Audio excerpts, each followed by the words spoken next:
Barcelona dihadapi dengan struktur bertahan 4-4-2 fleksibel dimainkan Atletico Madrid. Di saat Barcelona lamban mengalirkan bola, struktur bertahan ATM pun akan rapi. Tetapi ketika cepat dari sisi progresi dilakukan oleh pemain Barca, banyak muncul ruang di sisi pertahanan Atletico Madrid. Ya, Barcelona harus menerima hasil imbang saat menghadapi Atletico Madrid dalam lanjutan Copa del Rey leg pertama dengan skor akhir 4-4. Sebelum lebih jauh, aku mau propose pesan untuk ingat ke teman-teman, ketika teman-teman tonton video ini, jangan lupa tekan tombol like dan tombol subscribe, karena aku mendapatkan data statistik banyak yang nonton kanal YouTube Tamedeski ternyata belum menekan tombol subscribe. Jadi aku harap kawan-kawan melakukannya. Oke, kita langsung menuju ke papan taktikal. Di atas kertas, Barcelona gunakan pola 1-4-2-3-1, sedangkan Atletico Madrid gunakan pola 1-4-4-2.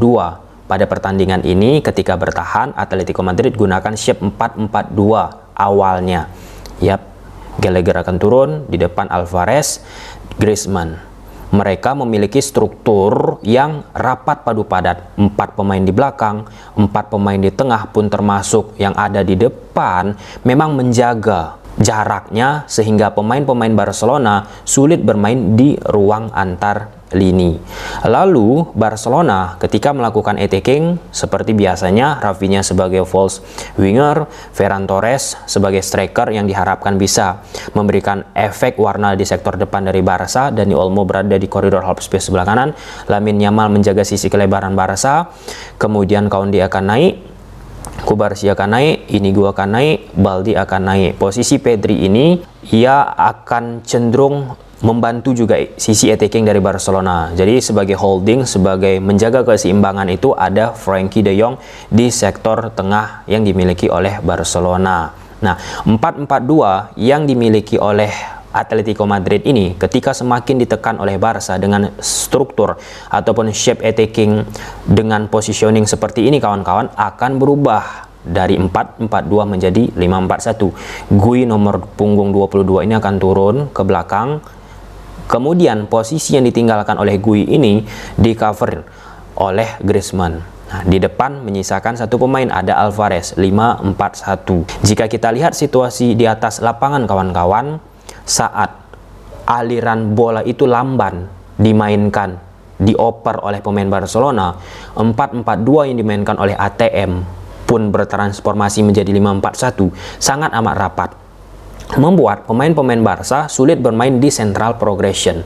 Dan Dani Olmo yang biasanya menonjol sekali jika ada ruang di antar lini, di antara lini tengah dan belakang daripada lawan, karena saat menghadapi Atletico Madrid ini, Atletico sangat amat rapat padu padat, kawan-kawan, nggak menonjol, nggak begitu istimewa apa yang ia tampilkan di atas lapangan. Jadi cenderung Pedri lah yang lagi menunjukkan bahwasanya luar biasa nih sosok dia. Lalu yang kedua, jika bola tersebut dialirkan dengan cepat oleh pemain-pemain Barcelona, perhatikan saja banyak sekali momen-momen peluang yang didapatkan oleh Barcelona, baik itu kaki ke kaki ataupun permainan vertikalitas. Kemudian yang ketiga, dengan permainan bertahan rapat padu padat yang coba diimplementasikan oleh Atletico Madrid, penting sosok yang secara skill individu bisa nih melewati pemain bertahan Atletico Madrid. Sosok itu dimainkan Lamine Yamal. Ia menjadi salah satu pemain yang menonjol kan,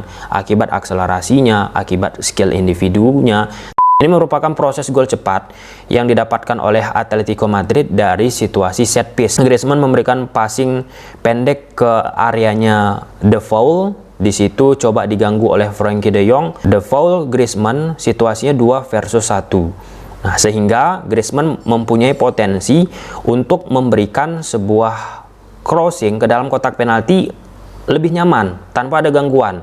Sembari Rafinha pun melakukan pergerakan untuk menutup Griezmann. Di sisi itu Rafinha butuh waktu, jadi tidak optimal dirinya untuk mengantisipasi gerakan ataupun crossing yang dilakukan oleh Griezmann.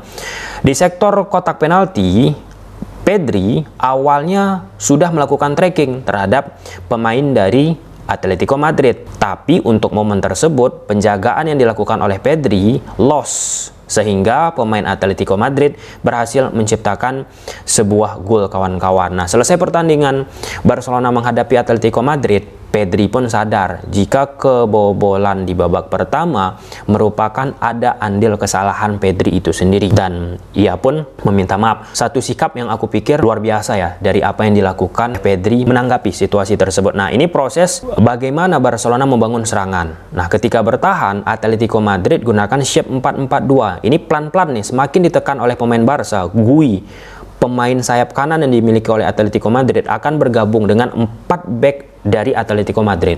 Lalu pelan-pelan juga Griezmann pun akan mengcover posisi dari Gui. Jadi berubah 4-4-2 ATM ini menjadi 5-4-1. Pada momen ini, aliran bola yang dimainkan oleh Barca lamban, sehingga struktur bertahan yang dimiliki oleh Atletico Madrid pun ya terjaga, tidak renggang, tidak banyak celah, dan ketika Koundé mendapatkan bola, aliran yang dimainkan oleh Barcelona pun tetap lamban. Akhirnya melakukan sebuah kesalahan Koundé. Passingnya bisa direbut oleh Alvarez, momen transisi didapatkan oleh Atletico Madrid. Disitulah Alvarez memberikan umpan yang terukur ke posisi Griezmann, terciptalah gol kedua bagi Atletico Madrid. Setelah Barcelona ketinggalan 2 gol, Barcelona pun pelan-pelan mencoba membangun yang namanya serangan.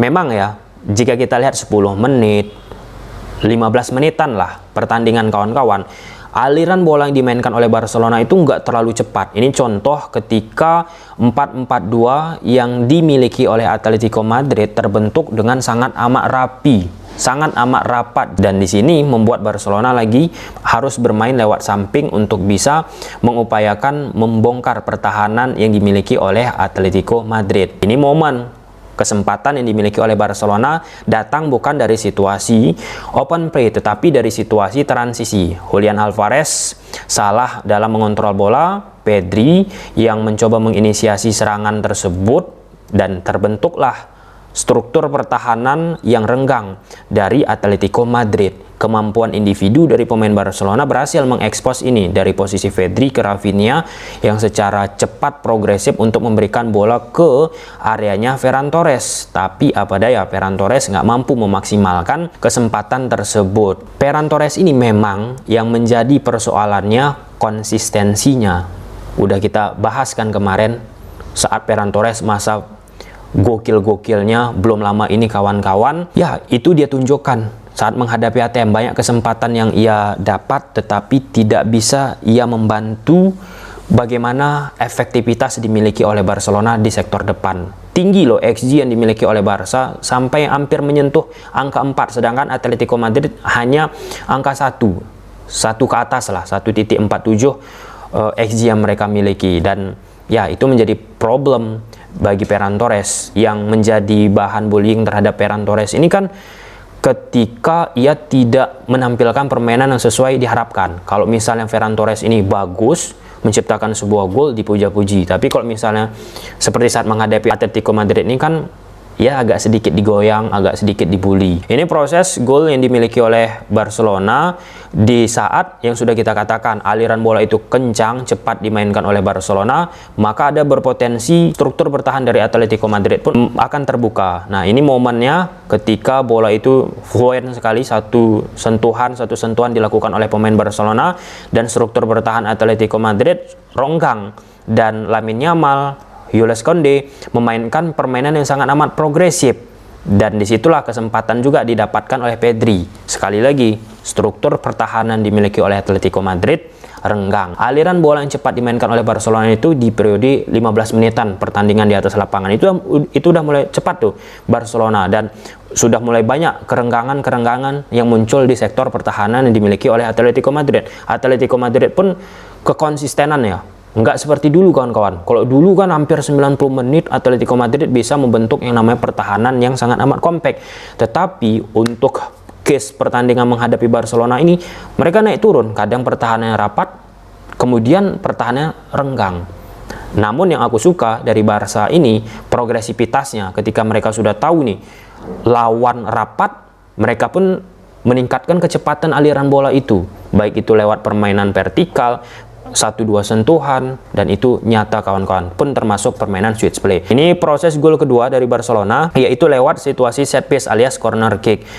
Posisi pemain dari Atletico Madrid sudah terlihat menjaga Cubarsí, tapi ujungnya pemain Atletico Madrid kalah duel. Ya, ini memang kita bicara timing ya. Cubarsí secara postur tidak tinggi, namun ia bisa memenangkan duel udara. Artinya apa? Ya, momentum ia ketika melompat itu sangat amat mahal, dan Cubarsí sosok yang sudah kita katakan kemampuannya patut untuk dilindungi ya bagi Barcelona di masa yang akan datang. Ini kesalahan dari pemain Atletico Madrid ketika melakukan passing. Ferran Torres berhasil mendapatkan bola tersebut, tapi efektivitasnya, keklinisannya di depan gawang tidak mampu menguntungkan Barcelona. Nah, ini gol ketiga yang dimiliki oleh Barcelona kawan-kawan dari situasi set piece lagi, corner kick, serupa dengan gol yang didapat oleh Cubarsí. Nah, secara positioning, pemain dari Atletico Madrid sudah menandai pemain-pemain dari Barcelona. Ada andil dari Cubarsí juga menahan ataupun mengantisipasi lah ya pemain Atletico Madrid untuk tidak menjaga Inigo Martinez. Akhirnya bola ditendang Rafinha bisa dikonversi oleh Inigo Martinez. Nah, selesai pertandingan Barcelona menghadapi Atletico Madrid, usut punya usut ternyata gol set piece ataupun corner kick yang didapatkan oleh Barcelona itu ada andil dari Heiko sama De La Fuente. Heiko ini merupakan asisten Hansi Flick, sedangkan De La Fuente ini selaku pelatih kiper dari Barcelona. Itu dipuji oleh Hansi Flick. Namun di sisi lainnya kawan-kawan, kebobolan yang dimiliki oleh Barcelona, misalnya gol pertama, nah itu kan dari situasi set piece, corner kick, dimention oleh Hansi Flick juga.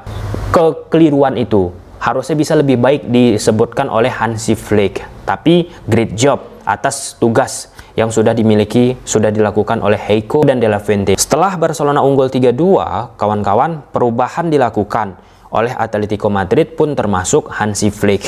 Atletico Madrid memasukkan Sorloth sama Korea, sedangkan Barcelona pun salah satu yang memasukkan Pablo Gavi. Ketika dimasukkan Pablo Gavi, memang keseimbangan dari lini tengah yang dimiliki oleh Barcelona mulai tidak terjaga. Di sisi lain kawan-kawan, ada beberapa pertahanan yang harusnya rapi dibentuk oleh pemain Barcelona, itu tidak bisa dijaga oleh pemain Barcelona. Nah, ini merupakan proses duel terjadi antara Pablo Gavi. Pablo Gavi kehilangan bola dan ada kesempatan turnover dilakukan oleh pemain dari Atletico Madrid. Nah, di sini momennya Atletico menciptakan sebuah gol, tetapi ujungnya posisi pemain Atletico Madrid sudah berada dalam keadaan offside. Di saat kita bicara offside trap berkali-kali kawan-kawan, ini tentu tidak boleh pemain Barcelona kehilangan bola di area yang sangat amat krusial. Pada momen gol ATM itu dianulir, Barcelona kan kehilangan bola di sektor middle third, sektor tengah. Andai di sektor tengah kehilangan bola, maka pemain Atletico akan berhadapan dengan pemain bertahan dari Barcelona. Nah, jadi ketika Barcelona menerapkan offside trap langsung berhadapan dengan lini attacking dari Atletico Madrid, itu sama aja bunuh diri. Dan ini proses di mana Barcelona menciptakan sebuah gol keempat lewat permainan switch play. Nah, esensinya tadi sekali lagi kawan-kawan, membuat Atletico Madrid jangan membentuk struktur pertahanan yang rapat padu padat. Nah, akhirnya bola ini dipindahkan Balde ke posisi Pedri.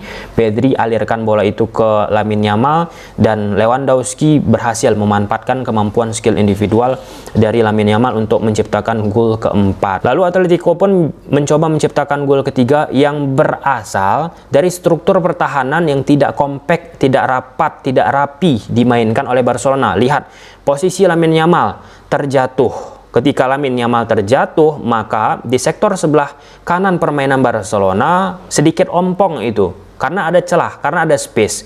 Dan kita lihat di sini akhirnya pemain Atletico Madrid memanfaatkan sektor tersebut, dan dari sini bermula Atletico Madrid menciptakan sebuah gol masuk ke pertahanan dimiliki oleh Barcelona. Dan karena sudah tertarik pemain Barcelona ke samping kawan-kawan, akibat kerenggangan awalnya tadi yang dialami oleh posisi Lamine Yamal, membuat sektor tengah dari Barcelona pun ompong.